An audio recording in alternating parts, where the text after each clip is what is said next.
दोस्तों नमस्कार, स्वागत है आपका यूट्यूब चैनल एबी टेक में।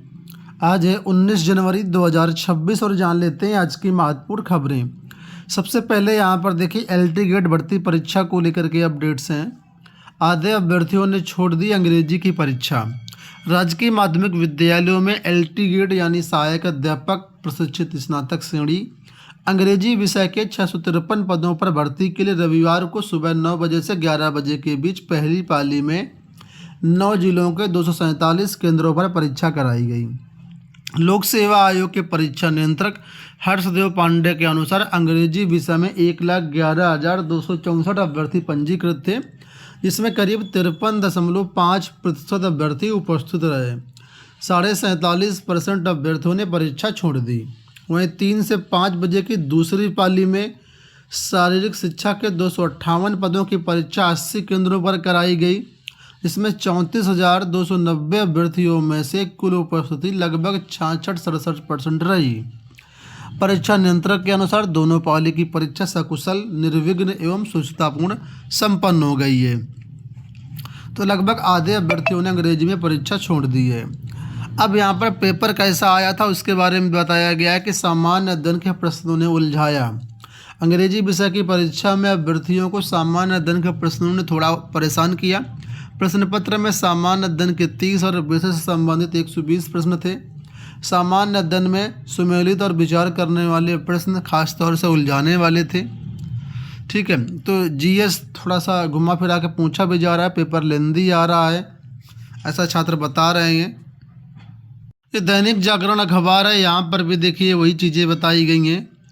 प्रयागराज को मौनी अमावस्या के कारण जो है सेंटर नहीं बनाया गया था।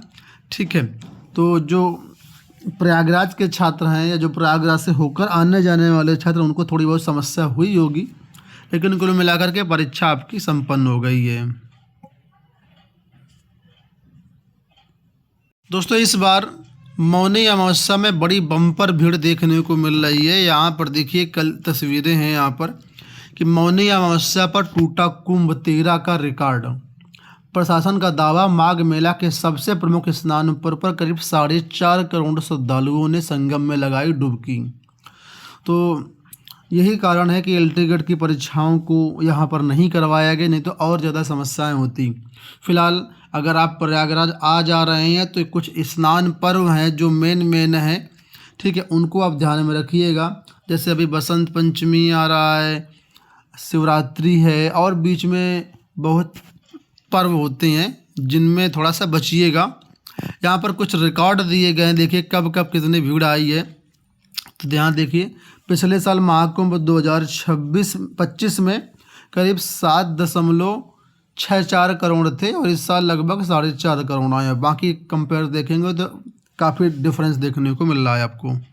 एलटी ग्रेड की बात चली है तो कुछ और डेट देख लेते हैं। देखिए 17 जनवरी 18 जनवरी की परीक्षा तो संपन्न हो गई है। अब ये 4 परीक्षाएं आगामी हैं। इसमें से कला 24 जनवरी को सुबह होगी, कृषि 24 जनवरी को शाम पाली में है, उर्दू 25 जनवरी सुबह पाली, संगीत 25 जनवरी शाम पाली, और इसके बाद कंप्यूटर की परीक्षा शेष है जो कि फरवरी में होगी।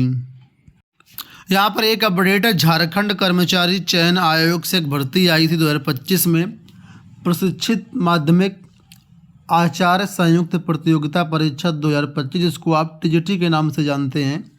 इसमें बताया गया द्वितीय जो पेपर होना है उसकी परीक्षा 19 जनवरी से कराई जाएगी, जो कि 24 जनवरी 2026 तक चलेगी। सभी अभ्यर्थियों को इसके लिए एडमिट कार्ड की जो सूचना है वो पंजीकृत मेल के माध्यम से भेज दी जाएगी, और नहीं भी आती है तो आप ऑफिशियल वेबसाइट से जाकर के अपना एडमिट कार्ड डाउनलोड कर सकते हैं। यहाँ देखिए अपडेट है कि यूपी चिकित्सा सेवा और तकनीक का हब बनेगा। मुख्यमंत्री योगी आदित्यनाथ ने रविवार को लखनऊ में यूपी हेल्थ टेक कॉन्क्लेव 1.0 का शुभारंभ किया। इस अवसर पर उन्होंने कहा कि सरकार का उद्देश्य केवल भवन खड़ी करना नहीं था, बल्कि एक ऐसी व्यवस्था तैयार करना था जिसमें अंतिम पायदान पर बैठे व्यक्ति को भी सम्मानजनक और गुणवत्तापूर्ण स्वास्थ्य सुविधा मिल सके। प्रदेश को medical technology, health care innovation और फार्मा मैन्युफैक्चरिंग का राष्ट्रीय तथा वैश्विक हब बनाने की दिशा में सरकार पूरी प्रतिबद्धता के साथ आगे बढ़ रही है। तो उत्तर प्रदेश में अगर ये हब बनेगा बहुत सारे रोजगार के अवसर मिलेंगे। यूपी बोर्ड से 2 अपडेट है। पहली अपडेट देखिए कि लंबी उत्तर पुस्तिका पर जवाब लिखेंगे परीक्षार्थी। लिखा है कि यूपी बोर्ड की शुचिता को बनाए रखने के लिए 2026 यूपी बोर्ड परीक्षा में नए प्रावधान किए गए हैं। उत्तर पुस्तिकाओं की डुप्लीकेसी रोकने के लिए उठाया गया कदम सबसे अलग है। डुप्लीकेसी रोकने के लिए वर्षों से चल रही चौड़ाई फॉर्मेट को बदलते हुए पहली बार लंबाई फॉर्मेट की उत्तर पुस्तिका पर परीक्षार्थी जवाब लिखेंगे। साथ ही कलर कोडिंग व प्रत्येक पृष्ठ पर मोनोग्राम भी उपलब्ध होगा। यूपी बोर्ड की परीक्षा किसी समय उत्कृष्टता के पैमाने पर सर्वश्रेष्ठ परीक्षाओं में शुमार थी, लेकिन नकल माफियाओं ने इसकी ख्याति को प्रभावित किया है। 2026 की परीक्षा और पारदर्शी बनाने के लिए अब यूपी बोर्ड ने बड़ा कदम उठाया है। इसमें जो परीक्षा की डिजाइन है, स्वरूप है, सब में बदलाव किया गया है। अभी तक जो भी परीक्षाएं में कापियां मिलती थी वो चौड़ाई में मिलती थी, ठीक है, चौड़ाई ज़्यादा होती थी और ऊंचाई कम होती थी। फिलहाल अब इसको बदल दिया गया है, अब लंबाई ज़्यादा रहेगी, चौड़ाई कम रहेगी। ठीक है, तो ये चीज़ें व्यवस्था की गई हैं ताकि जो है नकल माफिया से बचा जा सके।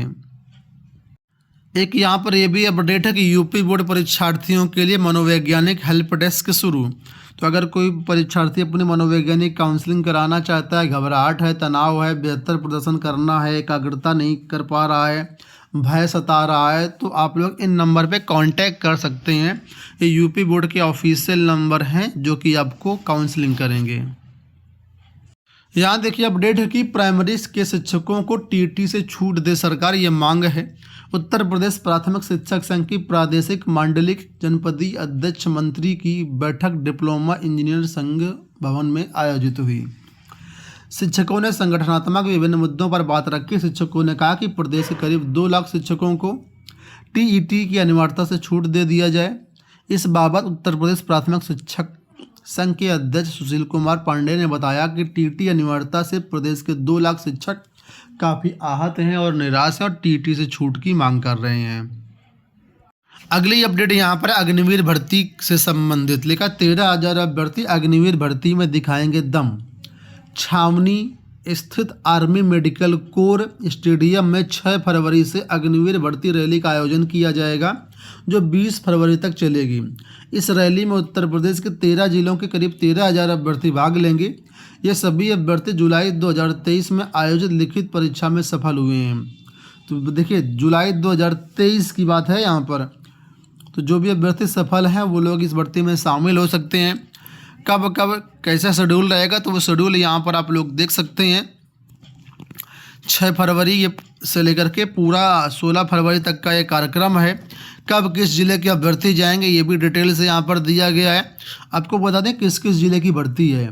इसमें औरैया, चित्रकूट, कन्नौज, बांदा, महोबा, हमीरपुर, बाराबंकी, गोंडा, कानपुर देहात, उन्नाव, कानपुर नगर, फतेहपुर, लखनऊ जिलों के अभ्यर्थी शामिल होंगे। अंत में सीटेट एग्जाम को लेकर के अपडेट है। सीटेट की जो परीक्षा आपकी फरवरी में होनी है उसके लिए एग्जाम सिटी की डिटेल्स आपके सामने आ चुकी हैं। उत्तर प्रदेश के जिन शहरों में एग्ज़ाम कराया जाएगा वो डिटेल यहाँ पर आप लोग देख सकते हैं। एग्ज़ाम आपका प्रयागराज में शेड्यूल है लेकिन हो सकता है पोस्टपोन कर दिया जाए मांग पर। तो इन शहरों में आपका सीटेट का एग्ज़ाम होने वाला है। दोस्तों ये हो गई आज की सारी सूचनाएं। इस वीडियो में इतना ही। इसी तरह के अपडेट्स के चैनल को सब्सक्राइब कर लीजिएगा और टेलीग्राम से ज़रूर जुड़ जाइए। लिंक वीडियो के डिस्क्रिप्शन बॉक्स में है।